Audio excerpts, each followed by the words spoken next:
Welcome to our episode of Barman Saturdays, and this week I decided to take a look at Chestnut, hero of Central Park. I have to admit, I just couldn't get into this film. Like, it was so boring, right from the get-go, that I decided to walk off and go make myself some sandwiches, and get a moon pie, and go visit the water closet, and then come back and start watching the film, while it was playing the entire time I was gone. Just missing several minutes of plot. I'm just like, it's fine, it's fine. This film is so boringly predictable right from the get-go. I don't have to watch large sections of it, and I'll probably know what happened roughly anyway. So yeah, that's one of the big problems with Chestnut here, is that it's a very by-the-numbers film, but it doesn't execute any of those plot points particularly well. It doesn't feel like it earns some of those plot points. So you're left with a film that, was very boring and predictable. So it just pushes me away. Like I could not bring myself to watch it for more than a few minutes at a time. Where I'm just like, I need to go paste and come back. I'm just letting the film play while I'm doing that. So I'm just like, skipping large sections of the film basically, or small sections, but cumulatively I've probably skipped almost half the movie. And it doesn't. I don't feel like I missed much, despite doing that. Because, like I said, it's highly predictable to the point it's painfully obvious where they're going with everything. Ugh. I mean, I'm sure some people found the film heartwarming, but I'm just like, see them in the room with Chestnut at the end of the film. They're like, "Oh, Chestnut's injured and is bleeding out, has bled out to death." And they're like praying, for Chestnut to get better. I'm like, the dog's gonna be fine. There's no way this movie's gonna end, with a sad ending with the dog going to heaven and being with their mom. It's obviously gonna pull through and start licking their faces, and we can all go happy about it, happily ever after ending. You don't have to think about how this dog is definitely dead by now, or I should probably say dogs, because let's face it, the film starts off with a puppy Great Dane, so obviously they had to use multiple puppies, in the early parts of the movie. So yeah, like I just couldn't get into this one. As for a rough plot outline, basically we follow two orphans who rescue a stray dog that was kidnapped. Not a stray dog, a dog that was kidnapped by some thieves because one of them was incompetent and stupid enough to just take an animal, and the other one's like get rid of it. So they just drop it off on the side of the road near an orphanage, and their two main characters are playing near the side of the road, and they go out and basically run and save the dog. Well, one of them does. And also gets hit by a big rig for her efforts. Then we get shenanigans in the orphanage for a bit before they get adopted. They take the dog secretly to their new adoptive parents' home, and somehow manage to hide the dog for months. Apparently, because it goes from being like maybe like a 10-week-old puppy or something to being a fully grown like Great Dane before the film's over. I guess they managed to somehow hide it for like a year from their parents. Like, how do you hide a Great Dane? Like, it's a pretty big dog. At any rate, eventually, they get caught. The dog gets, kicked out. Since they don't want it to go to the pound, they basically release the dog onto the street, and be like, go away. Get lost. Because if I can't have you, no one can, I guess. Though to be fair, if it was left at the pound, it probably would have been euthanized. Because let's face it, most people aren't going to want to adopt, a Great Dane. Like, it's a big dog. It's more dog than most people want to deal with. Of course, eventually, the Chestnut steps in, stops the incompetent bad guys that, originally kidnapped him at the start of the film. Saves the day, and is accepted, to an apartment complex, that doesn't allow dogs because, he's Chestnut, the hero of Central Park, because he stopped the Central Park robbers.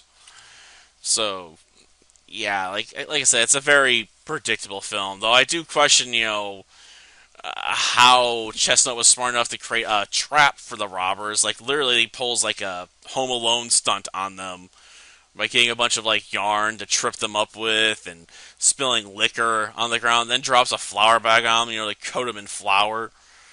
Like seems a bit much, Like, why not just bark at them? Like, why set up a trap? How would a dog even pre-plan something like that? Like, trust me, my parents have 2 dogs, and neither one seems to pre-plan that much. I mean, I'm not gonna say a dog can't, do something out of spite. I mean, seriously, my brother brought home, Lacey, and just dumped her on my parents, and Rose comes in, Rosette, because we have a previous dog that's short name to Rose, and she just takes a dump right on the floor right in front of him, to show her opinion of having a new dog in the house. So dogs can definitely, express themselves emotionally in sometimes rather annoying ways. Ugh. But yeah, I'm not saying dogs can't be expressive, but I don't expect them, to create a Home Alone trap, to defeat bad guys. Seems a bit above their pay grade. But yeah, like I said, if you enjoy the film, more power to you. But I could not really keep myself interested in watching this film for very long periods of time. It just wasn't my cup of tea, maybe. Or maybe it's just the fact it feels like it's an idea I've seen before, just not executed anywhere near as well as it should have been. And yeah, I know I've been kind of repeating myself at this point, so I should probably just call it quits here. Until next time, then. See ya.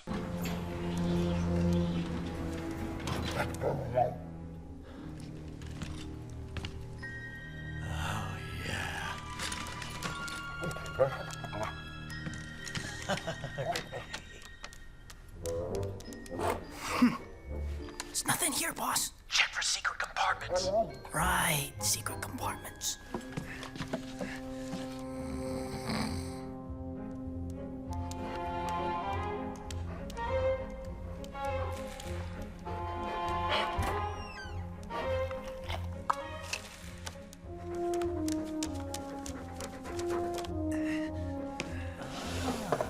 Ooh, jackpot, boss.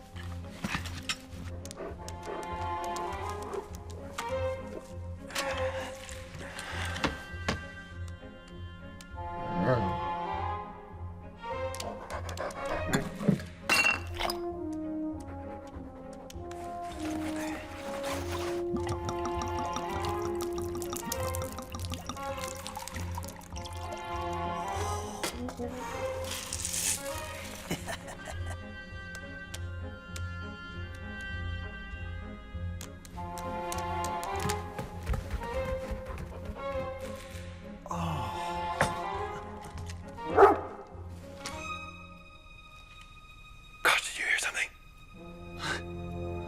No. Go check it out. I think it'd be better if you went and checked it out, boss. Gosh, I said check it out, and I mean you. Fine. Okay.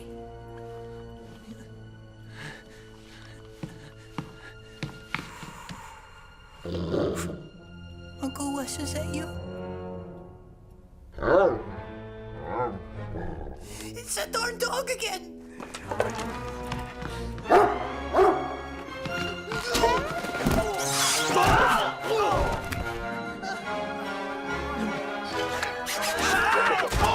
Oh, my head!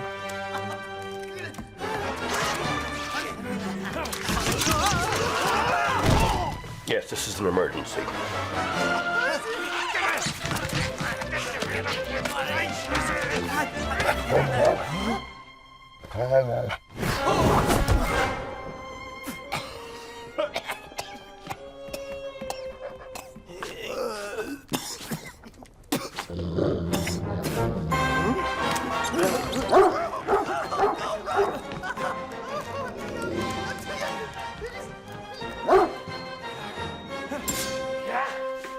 This ought to take care of you. Oh, Trundle. That's it.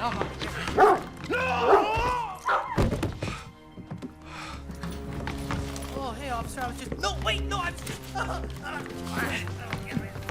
Are you okay, Mr. Trundle? Yes, I am.